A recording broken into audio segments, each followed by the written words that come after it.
শেষ আয়াতটি নিয়ে একটা কথা এখানে বলতে চাই। মূলত সূরা আসরের শেষ আয়াতটিতে 4টি অংশ আছে, এমনটি ভাবা হয়। অবশ্যই সহজ করে দেখলে এমনই মনে হবে।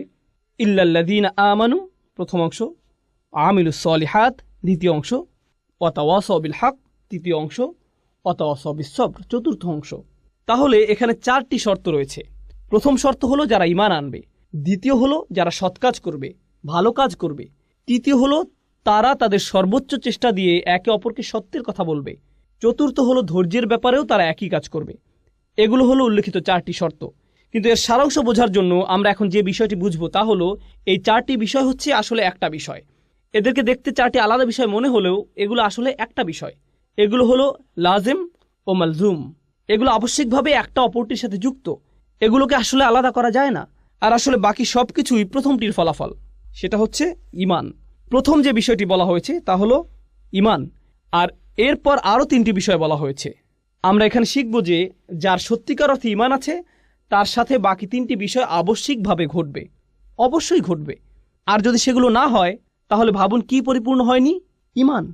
অতএব কেউ যদি তার ঈমান আছে কিনা পরীক্ষা করতে চায়, সে সূরা আসরে বর্ণিত ঈমানের ন্যূনতম পরিমাণ যাচাই করে দেখতে পারে। ঈমানের ফলাফল কি? কেউ ঈমান আনলে এর পরে কি ঘটে? আমিলুস সলিহাত, তাওয়াসাউ বিল হক, তাওয়াসাউ বিস সবর। যদি এই বিষয়গুলো না ঘটে তাহলে নিশ্চয়ই ঈমানের কোথাও ঘাটতি আছে। আর বলে রাখি, এই সবগুলোই একটি অপরটির সাথে গভীরভাবে জড়িত।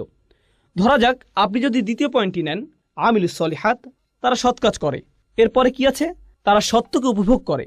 তারা ভালো কাজ শুধু নিজেদের মধ্যে রাখে না, প্রচলিত অর্থে এই ভালো কাজ অন্যদের মধ্যেও ছড়িয়ে দেয়, সত্যকে অন্যদের মধ্যে ছড়িয়ে দেয়। অন্যভাবে বললে, আপনি যদি সত্যিই ভালো কাজ করেন, এটা শুধু আপনার নিজের কাছে রাখা আপনার জন্য অসম্ভব হবে। এটা সম্ভব নয়। অবশ্যম্ভাবীভাবেই আপনি এটা অন্যদের কাছে ছড়িয়ে দিবেন। এটাই ভালো কাজের নমুনা। আর যখন আপনি অন্যদের মধ্যে ছড়িয়ে দিবেন, আপনি কিছু মানুষ পাবেন যারা আপনার এই কাজকে পছন্দ করবে, আবার কিছু মানুষ পাবেন যারা আপনার এই কাজকে ঘৃণা করবে। আর যখন আপনি এমন কিছু মানুষ পাবেন যারা আপনার কাজকে ঘৃণা করছে, আপনি আবশ্যিকভাবেই নিজের মধ্যে কি তৈরি করবেন? সবর। আপনার অবশ্যই এটা থাকতে হবে। এগুলো প্রত্যেকটি সম্পর্কযুক্ত বিষয়, এগুলো একটা অপরটির সাথে যুক্ত। আর সামনে এগুলো নিয়ে আমরা আরও যাচাই করবো ইনশাআল্লাহ তাআলা।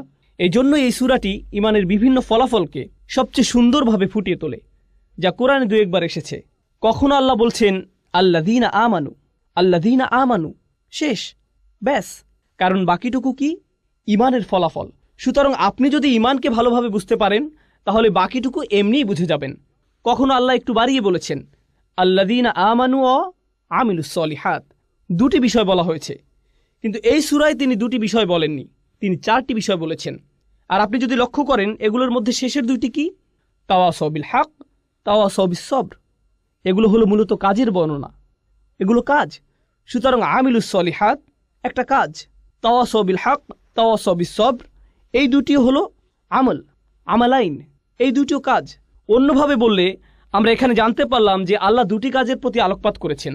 আমি গতকালও এটা নিয়ে বলেছি, আল্লাহ এখানে এমন 2টি বিষয়ের প্রতি আলোকপাত করেছেন যা সাধারণত মানুষ এড়িয়ে যায়।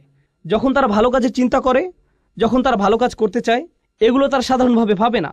তাই এখানে এই 2টি বিষয় পরিষ্কারভাবে বলে দেওয়া হয়েছে, যাতে মানুষ বুঝতে পারে যে এগুলো হচ্ছে ন্যূনতম।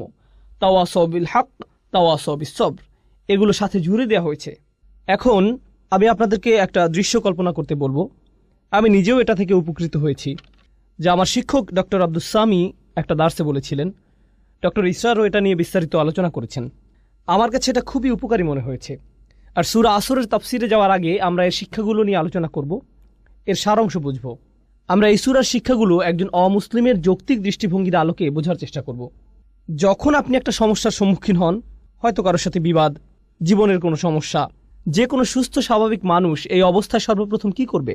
সে সর্বপ্রথম যেটা করবে তা হলো তার সেই সমস্যাটির অবস্থাটি ভালোভাবে যাচাই করবে।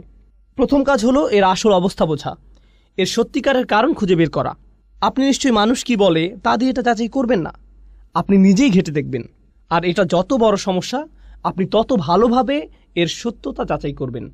আপনি নিজে এর প্রকৃত অবস্থা খুঁজে বের করবেন।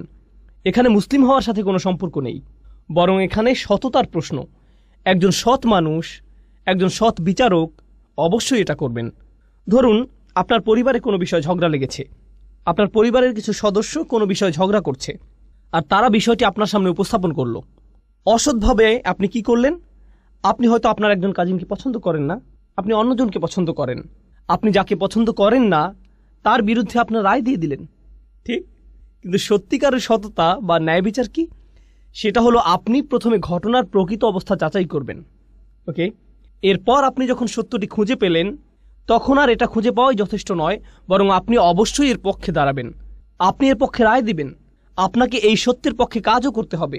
এটাও হতে পারে যে আপনি সত্যটি খুঁজে পেয়েছেন কিন্তু আপনি সেই সত্যটি পছন্দ করছেন না, আর যখন আপনি সেটা পছন্দ করছেন না আপনার মন সেই সত্যের পক্ষে কাজ করতে সাড়া দিচ্ছে না। সুতরাং আপনি যা সত্য হিসেবে বিশ্বাস করছেন তা আপনার কাজে পরিলক্ষিত হচ্ছে না। আমরা এমন অবস্থাকে কি বলি? বিশ্বাসঘাতকতা। এটাই নিফাক, এটাই বিশ্বাসঘাতকতা। কিন্তু আপনি যদি কোনো কিছুকে সত্য হিসেবে খুঁজে পান তখন এটা নিয়ে বাঁচা, এতে লেগে থাকা, বাস্তবায়ন করা, কাজে লাগানো, এটা আপনার সততার মধ্যে পড়ে, আর এটাই আবশ্যিক ফলাফল।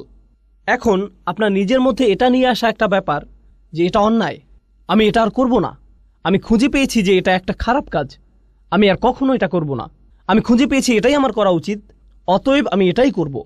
এখন আপনি যখন দেখেন অন্যরা এটা করছে, আমরা এমন একটা সমাজে থাকি যেটা নিজের চরকায় তেল দাও এই নীতিতে চলে। এটা নবীদের নীতি ছিল না, এটা মুসলিমদের নীতি নয়। আমি বলতে চাচ্ছি যদি নবীরা শুধু নিজেদের চরকায় তেল দিতেন তাহলে নামাজ ও আল্লাহর জিকির ব্যক্তিগত হতো।